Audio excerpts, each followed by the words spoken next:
I'm Adriana from Moon Salute Massage and Energy Therapy. I am a licensed massage therapist and Reiki practitioner in Strasbourg. I practice regular Swedish deep tissue style massage. I also practice something called a Thai yoga stretch mobility massage. And I do some energy work. So today, New Year's is coming up, and so New Year's resolutions are coming up. And I just wanted to talk about my journey with New Year's resolutions and goal setting in general, because I see this in other people a lot as well, but I used to set goals, and around this time of year, December, I would get really excited, I would get really motivated, I would feel really empowered to change my life and just have the life that I wanted and make the changes that I wanted to make and that kind of thing, and I would be really excited. And then come February, March, I would be a little bit discouraged because my goals weren't happening the way that I envisioned them. So yeah, I just wanted to talk about that because I've come a long way there, and at this point my goals, I usually achieve them first of all, and I always or almost always stick to them, and I've had really good results in the last couple of years with New Year's resolutions and vision boards, something else I'm going to talk about a little bit. Anyway, so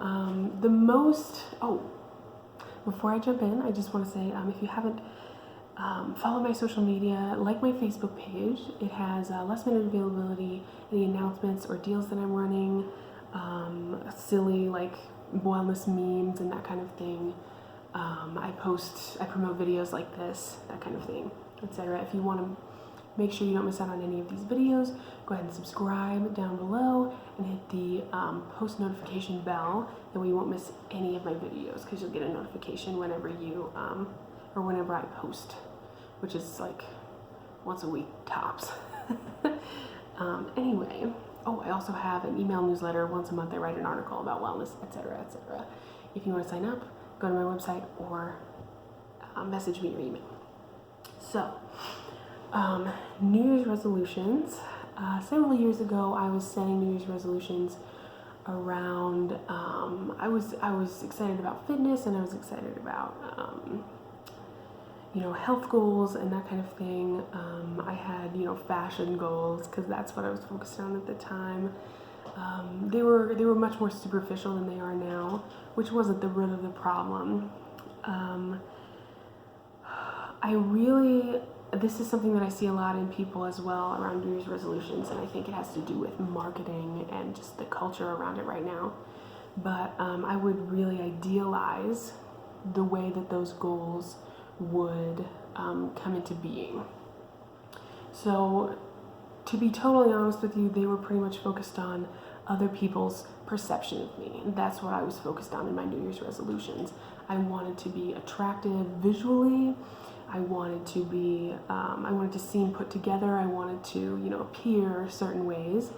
And so I set goals around that. And there's not anything especially wrong with that, but I was really idealizing those goals. And I think ultimately, I wanted to have the perfect life. And that's what I thought New Year's resolutions were about, is figuring out how to get the perfect life, right? When life is just easy and great all the time. And the thing is, that doesn't exist. That's not an attainable goal. And what I actually came to realize is that when I let go of the goal of having the perfect life, that made room for me to have a good life, because I didn't have to live up to external expectations that I created for myself. So I would say the number one thing you want to look at if you really want your New Year's resolutions to be beneficial to you this year is why do you want the things that you want? Is it for you, or is it for someone else? And there's nothing wrong with valuing the people in our lives, especially loved ones and family members and friends. But your personal goals should not revolve around other people. Your personal goals, even if it is to show up for someone in your life, should revolve around what you want. You shouldn't set goals about things that you should want or that you feel like you should want. you should actually dig deep and find out, what's important to you. What are you prioritizing this year? And set goals around that. So I have I do like a vision board, like a little vision board party every year where me and a few friends and family members get together and we do essentially New Year's resolutions in the form of a vision board. So this is my vision board from 2019. So I did this, I think, in 2018 or like right around there, right around New Year's. But this is the vision board that I've already, it's a year old, is what I'm trying to say to you. So I'll walk you through a little bit of it and talk about like kind of the mentality that I had when I was setting them. So I've been practicing yoga for a while.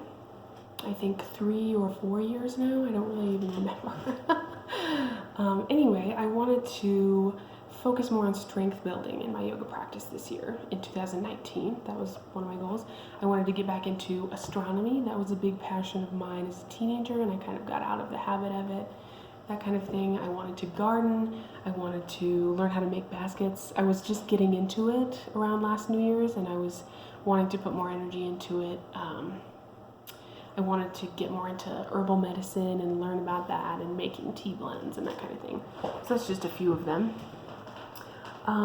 Another goal that I had was for my business. I wanted to move into my own space because last year at this time I was sharing space with another therapist, which was so helpful and amazing. Thanks again if you're watching.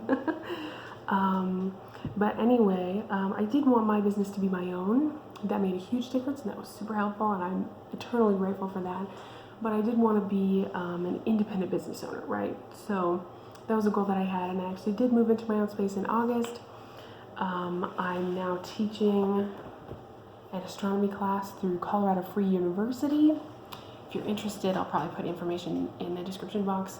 I didn't work on basket making that much, and the reason I didn't is because I kind of lost interest in it, to be honest with you. And so, I mean, something that I would have done in the past has been like, oh my God, what's wrong with me? Why didn't I achieve that goal? But now I understand that, interests and goals are fluid. They're ever changing, ever moving, and it doesn't really matter. If I decide I want to do that again, I'll come back to it. And I did do different kinds of textile things. I got really into macrame and a couple other things, and that goal just kind of didn't turn out the way that I thought it would. But honestly, it doesn't matter, because that was just something that I wanted to do for fun, and if it isn't fun, then why am I doing it, right? So let's talk about strength building. So that was something I was really interested in. I really wanted to do that, and it didn't really happen for me. I tried to, and I really wanted to, but there was some underlying or some more ground level healing that needed to take place in my body that I wasn't aware of when I set that goal. So no, it didn't happen. That goal didn't get achieved, not really. But you know what? Life is life. Things happen. I tried. I did my best. But at some point, achieving the goal is not as important as taking care of your body in the way that it needs now. So I kind of went light. I went for lots of walks. I did some gentle yoga, some gentle working out, but I'm not a super noticeable amount stronger than I was. But the important thing to realize is, I did make progress toward that goal because I did do the ground level healing in my body that needed to take place. So that's something that's going to go on this next year's vision board, is more strength building exercise. And that's fine. I didn't achieve it last year, but I'm going to try again this year, and it's really not a big deal. And in the past, I would have felt a lot of shame and guilt about that. And at this point, it doesn't bother me, because goals are just a tool, right? They're not a measure of your self-worth. They're just a way to optimize activity and a way to stay focused. So anyway, I hope that helps. I don't know if I explained everything perfectly, but I think that kind of gives you an idea of what's changed for me. Because at this point, I set goals really based on what I want out of my life, and so much less on other people's perception of me. because in the last couple of years, the way that I live my life has changed in that way as well. I focus more on my experience of the world rather than the world's experience of me. And it's so much better. Like, my life is so much better now, you know? Anyway, I will be making a video, hopefully it'll come out next week or the week after that, about vision boards and how to make them. I encourage you between now and then to think about maybe, you know, what do I want out of the next year? What do I want? What's going to help my life be more efficient or more productive or more balanced or more relaxing or whatever it is that you need? Think about that and think, you know, what could benefit me? What could I change that would make my life better? What could I change that would make me happier on a daily basis? Or, you know, decrease my, you know, bodily discomfort. Maybe I could, you know, stretch a little bit more and be a little bit more comfortable in my body or something like that. So yeah, I hope this helps, and Happy New Year's early.